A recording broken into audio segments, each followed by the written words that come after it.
2006 foi o ano da corrupção. Uma vez estabelecido no poder, o PT começou a agir. Que o Brasil votou sem medo de ser feliz.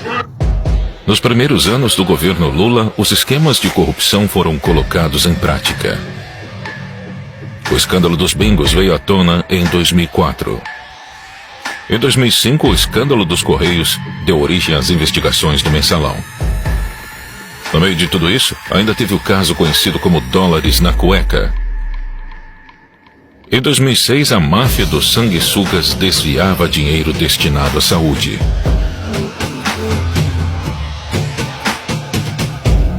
E durante o período eleitoral, o escândalo do dossiê que poderia colocar em risco a reeleição de Lula também estourou. O material que acabou apreendido seria negociado com o Partido dos Trabalhadores. As campanhas eleitorais foram deixadas de lado. Nada poderia vazar. A prioridade era atravessar o período eleitoral intacto e não deixar nenhuma ponta solta.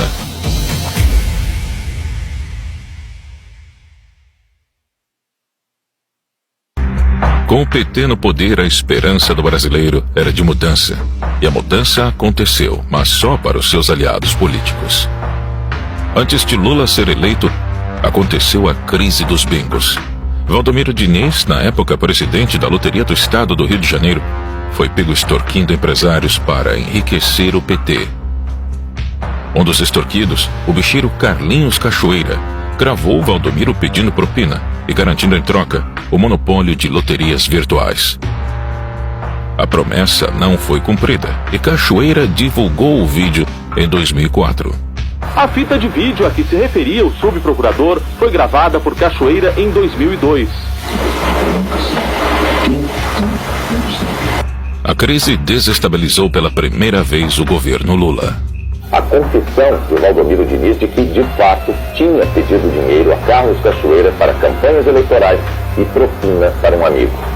Quando o caso estourou, Valdomiro Diniz era assessor da Casa Civil, governada por José Dirceu, líder do PT. Diniz foi exonerado do cargo no mesmo dia. Para atenuar a crise, Lula passou uma medida provisória que proibiu o funcionamento de casas de jogos de azar. A segunda crise aconteceu em 2005. O governo federal determinou a abertura de inquérito para apurar denúncia de corrupção nos Correios. Um diretor da empresa, flagrado cobrando propina de empresários, foi afastado. A gravação mostrava Maurício Marinho, diretor dos Correios, recebendo propina de empresários em troca de favorecimento em licitações. Com uma câmera escondida, os empresários gravaram todo o encontro mês passado na sede dos Correios. Na gravação, ele explicou o esquema de corrupção e afirmou que tinha autorização do então presidente do PTB, Roberto Jefferson, para realizar a fraude. Através da assessoria, Roberto Jefferson informou que o partido repudia a acusação de que o PTB tenha esquema de arrecadação no serviço público.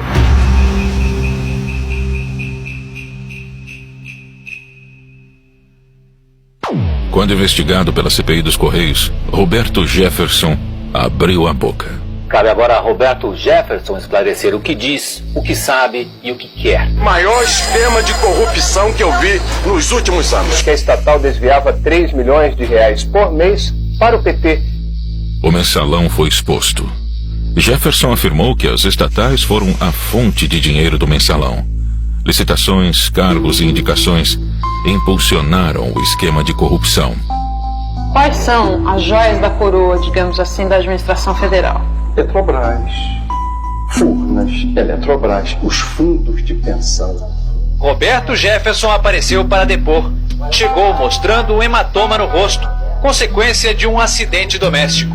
Desconfie de quem não ouviu falar no mensalão. Ou se omite por medo de enfrentar o que eu estou enfrentando aqui, ou recebe. Roberto Jefferson lançou acusações graves contra o governo. Afirmou que o PT pagava mesada para deputados de partidos aliados votarem a favor de projetos do governo. Ele fez de tudo para as investigações não chegarem ao nome de Lula. Ô Zé Dirceu, Se você não sair daí rápido, você vai fazer réu um homem inocente que é o presidente Lula. Rápido, sai daí rápido, Zé. Pra você não fazer mal a um homem bom, correto, que eu tenho orgulho de ter apertado a mão. José Dirceu foi a testa de ferro do caso. Coloca o então ministro-chefe da Casa Civil em posição central, posição de organização e liderança da prática criminosa. Ele era a principal liderança do governo petista e aceitou ser responsabilizado por toda a articulação do esquema para salvar o presidente. O esquema envolvia também o tesoureiro do PT, Delúbio Soares, e o publicitário do governo, Marcos Valério. E assim surgiu a figura de Marcos Valério, e que seria o responsável pelo dinheiro do mensalão. O encontro de José Dirceu com o presidente do BMG, acompanhado de Valério e Delúbio Soares, ocorreu no dia 20 de fevereiro de 2003. Lula brincou de ator e fingiu surpresa com o caso. Estou convencido que esse negócio de mensalão me cheira um pouco a folclore dentro do Congresso Nacional. Pode ter outro tipo de coisa que os deputados podem saber, mas eu não acredito que tenha mensalão. José Dirceu, da Casa Civil, foi o primeiro a deixar o ministério. Não me considero fora do governo, me considero parte integrante do governo. José Dirceu saiu da Casa Civil e Lula colocou uma antiga revolucionária do Partido dos Trabalhadores no cargo, Dilma Rousseff. É um compromisso comigo mesmo, de agradecer a todos aqueles que rezaram por mim, que fizeram orações por mim. Em meio ao mensalão, Adalberto Vieira, assessor do deputado José Guimarães do PT, foi detido pela Polícia Federal no aeroporto de Congonhas.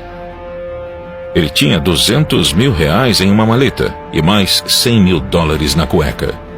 Os valores não declarados seriam usados para os pagamentos do mensalão. Um dirigente do PT foi preso em São Paulo ao tentar embarcar num voo para Fortaleza com R$200 mil e $100 mil. José Adalberto disse que a quantia era dele, mas não quis dar explicações sobre a origem. Brasília estava pegando fogo e a situação iria piorar.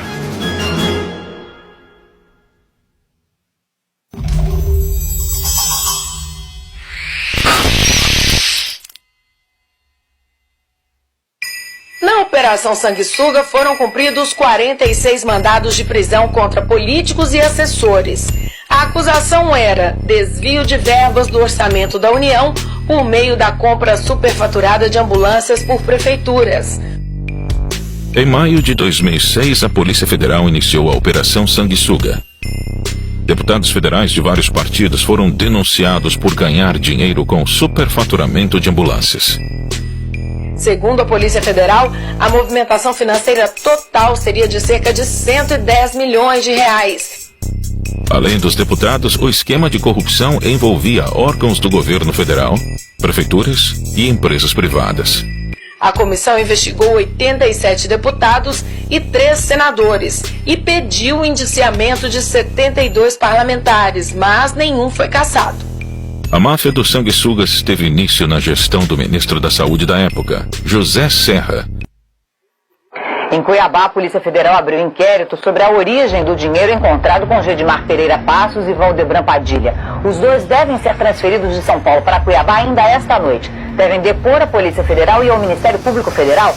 Faltando um mês para o primeiro turno, outro escândalo surgiu. Os petistas Valdebran Padilha e Gedimar Pereira foram presos com R$1.700.000 no Hotel Ibis, em São Paulo. Valdebran Padilha se hospedou neste hotel na quarta-feira da semana passada. Ele revelou à Polícia Federal que naquele mesmo dia recebeu de Gedimar Passos o total de R$1 milhão. O restante do dinheiro só seria entregue depois que o dossiê chegasse a São Paulo. O pagamento estava combinado para sexta-feira até a hora do almoço e o negócio seria fechado no quarto do hotel. A dupla ia usar o dinheiro para comprar um dossiê que comprovaria o envolvimento de Serra e Alckmin com a máfia dos sanguessugas. As imagens mostram o então ministro da Saúde, José Serra, numa solenidade pública de entregas de ambulância. O material que acabou apreendido seria negociado com o Partido dos Trabalhadores.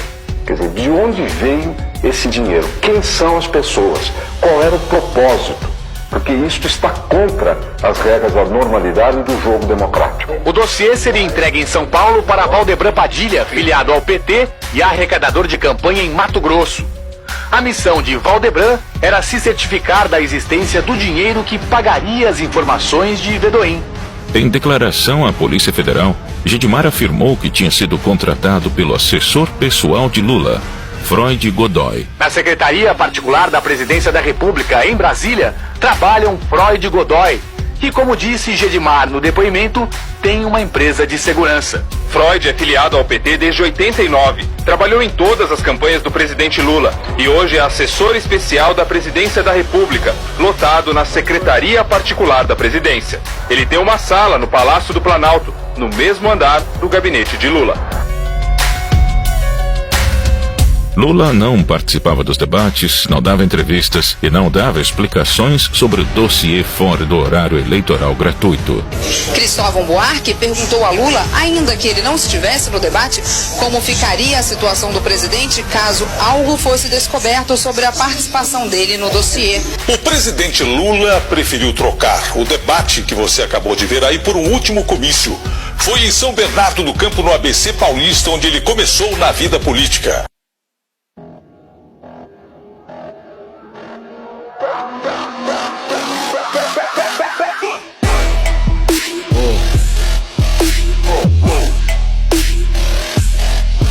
Estamos aumentando o IOF, que hoje é de 0,38%. E o conselho é evitar as manifestações, já que algumas terminaram em violência, e respeitar a orientação das autoridades locais. Estamos indo para 6%. Aí nós vamos ter que fazer cortes importantes no PAC. Como presidenta, eu tenho a obrigação tanto de ouvir a voz das ruas, como dialogar com todos os segmentos, mas tudo dentro dos primados da lei e da ordem, indispensáveis para a democracia. 12 anos de PT fizeram mal ao Brasil. As políticas de interferência governamental do governo Dilma minaram a economia. Aumento de gastos, intervenção em preços, rombo nas contas públicas, crédito liberado e escândalos de corrupção. O resultado não poderia ser outro. O Brasil entrou em recessão. Durante os 4 anos do governo de Dilma, a economia brasileira teve o pior resultado em 5 anos, a maior inflação e o menor crescimento desde então.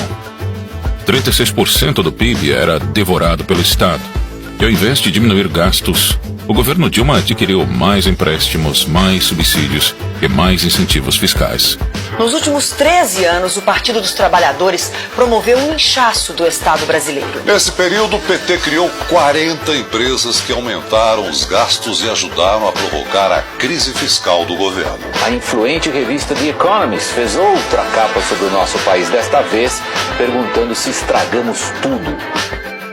O número de funcionários das empresas públicas federais cresceu de 35 mil em 2002 para 67 mil este ano.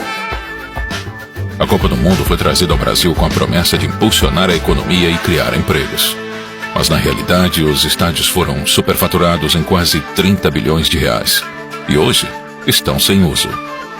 Há menos de 3 meses da Copa do Mundo, o Tribunal de Contas da União apontou indícios de superfaturamento de 431 milhões de reais. Estão a compra indevida de materiais e o valor cobrado para o transporte de pré-moldados no canteiro de obras. O Tribunal de Contas do Distrito Federal está investigando irregularidades na compra de ônibus para turistas da Copa do Mundo. Olha, o Tribunal de Contas do Estado apontou um superfaturamento e falhas nas obras do Maracanã para a Copa do Mundo daqui a menos de 2 meses. Os hospitais absolutamente depredados, sucatados, os médicos mal pagos, o corpo clínico deixa a desejar, falta dedicação para os pobres, nem falo das escolas, nem falo da segurança, mas o Mané Garrincha já está em 1 bilhão e 500, ninguém diz nada. Mas o Brasil está botando dinheiro do meu bolso, do seu bolso, e depois não tem para o velho carente que precisa de uma cirurgia, para a criança, para os pobres do Brasil. Protesto generalizado, olha aí, olha a correria, olha a correria. A popularidade da então presidente Dilma Rousseff era assustadoramente baixa. Seu desgoverno enfureceu a população. Em 2013, o aumento de 20 centavos nas passagens de ônibus motivou o início de uma série de manifestações.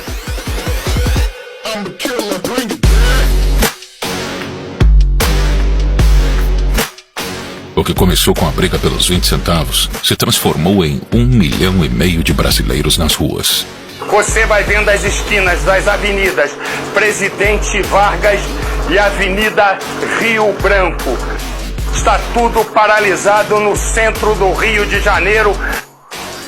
A revolta não tinha um objetivo claro e diversos grupos aproveitaram o momento para legitimar suas ideias. Olha, desde o começo das manifestações, nenhuma das organizações aqui que estavam organizando tirou qualquer deliberação de restrição de partidos políticos, de bandeiras e coisas desse tipo. E o partido tem que mais sair dos gabinetes e ir pra rua, ir pros movimentos. A consequência foi um caos nacional. O governo precisava tomar controle da situação.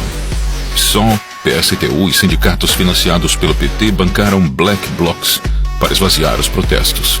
Os vândalos saqueavam, causavam incêndios e depredavam estabelecimentos. A ajuda financeira dessas organizações sindicais foi relatada por investigados e testemunhas na Operação Firewall, da Delegacia de Repressão aos Crimes de Informática.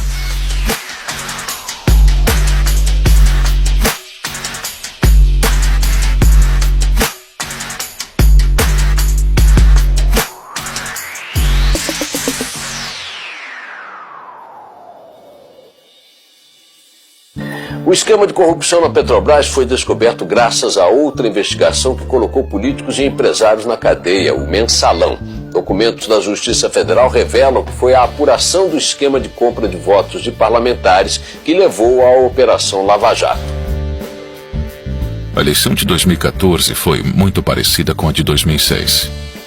A corrupção pautou as discussões daquele ano. Enquanto o Mensalão era descoberto, outro esquema de corrupção estava sendo montado: o Petrolão. Ele era 33 vezes maior que o Mensalão. Envolvia propinas das empreiteiras, lavagem de dinheiro, evasão de divisas e superfaturamento de obras. Tudo isso para abastecer os caixas do PT, PP e PMDB, funcionários das estatais e políticos. As diretorias eram nomeadas por partidos políticos e seus diretores aprovavam contratos com empreiteiras. Não demorou muito para que as grandes construtoras do país, que têm negócios com a Petrobras, acabassem no centro das investigações. Segundo o ex-diretor de abastecimento da Petrobras, o esquema funcionava da seguinte maneira: de um lado, as empresas se organizavam em clubes para aumentar os valores de seus serviços para obras. Do outro lado, Lula e Dilma, presidente e ministra-chefe da Casa Civil na época, indicavam os diretores da estatal e eles cobravam propinas das empreiteiras para fechar contratos com preço acima do mercado. Em média, cada contrato era superfaturado em 3%. Se o valor da obra fosse 1 bilhão, era pago 1 bilhão e 30 milhões para as empreiteiras. O esquema foi descoberto pela Operação Lava Jato antes do período eleitoral. Alberto Youssef, o doleiro envolvido com a evasão de divisas, afirmou que Lula e Dilma tinham conhecimento do roubo da Petrobras. O doleiro Alberto Youssef declarou à Polícia Federal que a presidente Dilma Rousseff e o ex-presidente Lula sabiam do esquema de desvios de recursos para partidos políticos na Petrobras. Eu acredito que eles tinham conhecimento, no meu entendimento, do que acontecia. E você entende que esse esquema serviu aos interesses do governo? Serviu aos interesses do partido, automaticamente dos partidos da base aliada. A destruição da economia brasileira não parava por aí. O PT também roubava o Brasil, ajudando seus amigos políticos do exterior. O BNDES, um banco público, financiou de 2003 a 2015 as maiores empreiteiras do país para trabalhar fora do Brasil.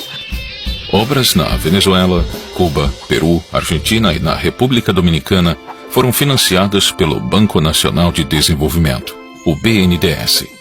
Todos esses países tinham governos autoritários e participantes do Foro de São Paulo. Enquanto o Porto de Santos, responsável por mais de 50% do PIB nacional, precisava urgentemente de reparos e modernizações. O governo brasileiro preferiu ajudar a reforma do Porto de Cuba. 692 milhões de dólares foram emprestados ao país, sem necessidade de devolução. Outra forma de financiar Fidel Castro foi através do programa Mais Médicos. Nesse instante, a senhora Presidenta da República, Dilma Rousseff, sanciona a lei que institui o programa Mais Médicos. Cerca de 12 mil médicos cubanos foram trazidos para o Brasil. E 70% de tudo o que eles ganhavam era compulsoriamente descontado de seus salários e enviado à ilha cubana.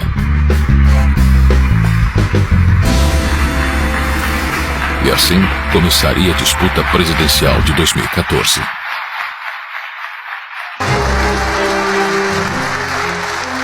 Dilma iniciou seu segundo mandato descumprindo as promessas que havia feito durante a campanha. Aumentou a conta de luz, os juros da casa própria, o preço dos combustíveis, a passagem do transporte público, os impostos e cortou verbas da educação e da saúde. A sequência de altas foi interrompida em abril do ano passado e retomada após as eleições.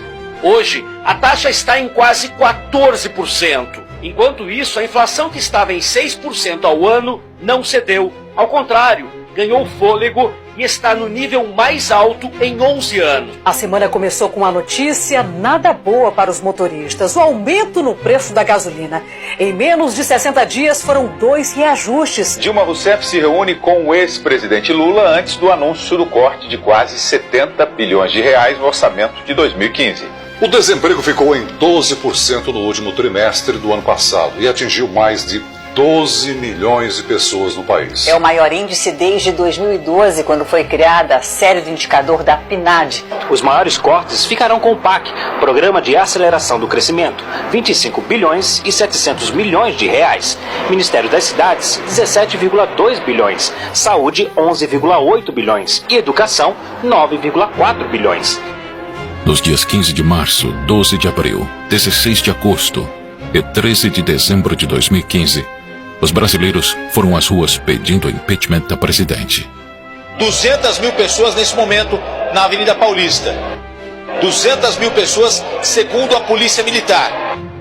Já é a maior manifestação popular do Brasil neste domingo.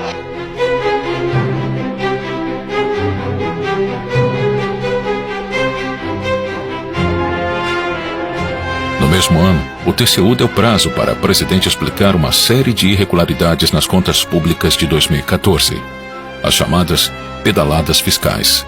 O Tribunal de Contas da União rejeitou as contas do ano passado do governo da presidente Dilma Rousseff. A prática obrigou instituições financeiras como a Caixa Econômica Federal e o Banco do Brasil a usarem recursos próprios para honrar os compromissos, o que caracterizou uma espécie de empréstimo ao governo. Recomendando-se a sua rejeição pelo Congresso Nacional. Ficou comprovado que o governo Dilma realizou manobras contábeis fraudadas para maquiar o orçamento federal. No dia 31 de agosto de 2016, o processo de impeachment se encerrou com o afastamento de Dilma do cargo. Falta, portanto, um voto apenas para que o processo de impeachment prossiga para o Senado. Por isso eu digo ao Brasil, sim para o futuro! Já está. Neste momento, às 11 horas e 7 minutos em Brasília, nesta noite de domingo, 17 de abril de 2016, a Câmara dos Deputados acaba de autorizar o prosseguimento do processo de impeachment da presidente Dilma Rousseff. E nesta quinta-feira, 12 de maio, às 6 horas e 33 minutos, o Senado aprovou, por 55 votos a favor e 22 contra, o afastamento da presidente Dilma Rousseff. Senado caça o mandato de Dilma Rousseff, mas preserva direitos políticos. 2 anos depois, Aécio Neves também virou réu na Operação Lava Jato. As empreiteiras investigadas admitiram a doação de quase 100 milhões de reais para ele e para Dilma. Por unanimidade, os ministros da primeira turma do Supremo Tribunal Federal tornaram réu o senador Aécio Neves, do PSDB, Ele agora será investigado numa ação penal por corrupção passiva e tentativa de atrapalhar as investigações da Lava Jato. A eleição de 2014 foi só mais um teatro. Os dois candidatos respondiam aos mesmos interesses. Independente de quem vencesse, o destino do Brasil seria o mesmo. Estado inflado, políticas populistas e demagógicas, corrupção e um país sendo governado para poucos.